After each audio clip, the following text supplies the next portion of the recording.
మన దగ్గర కుంటల చెరువుల్లో నీళ్లు ఎన్నోసార్లు వచ్చి నిండుతూ ఉంటాయి, కాలువలకు పోతూ ఉంటాయి. 4 ఫిల్లింగులు 5 ఫిల్లింగులు ఒక్కోసారి. లాస్ట్కు పంట కోతకు వచ్చే టైంకు వర్షాలు పడేది, ఎక్కువ సైక్లోన్స్ వచ్చేది. అక్టోబర్ నవంబర్లో తుఫాన్లు బాగా వస్తాయి. ఆ తుఫాన్ల వల్ల మన చెరువులన్నీ నిండేది. నిండినప్పుడు మళ్ళా ఆరుతడి పంటలు రెండో పంటగా మనం వేసుకునేటోళ్ళం. మనకు రెండో పంట ఉండేది కానీ ఆంధ్రకు రెండో పంట లేకపోయేది.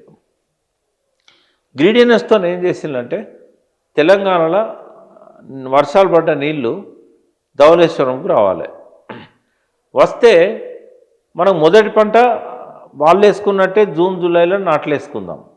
మళ్ళీ గోదావరిలో నీళ్ళు వచ్చినప్పుడు రెండో పంట వేసుకుందాం.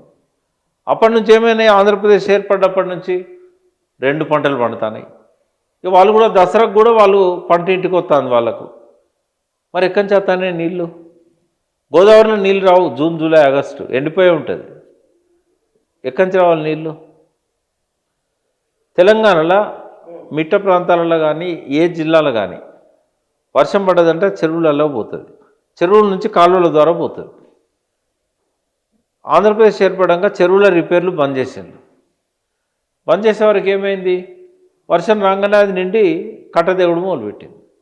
ఒక్క కట్ట దేవితే కింద ఉన్న అన్ని కట్టలు దేవుతాయి. ఈ నీళ్ళు అనిపోయి దాని మీద పడతాయి. ఇది గొలుసు చెరువుల వ్యవస్థ. పైన చిన్నగా ఉంటుంది, కిందికి పోతున్న కొద్దీ పెద్ద పెద్దగా ఉంటాయి.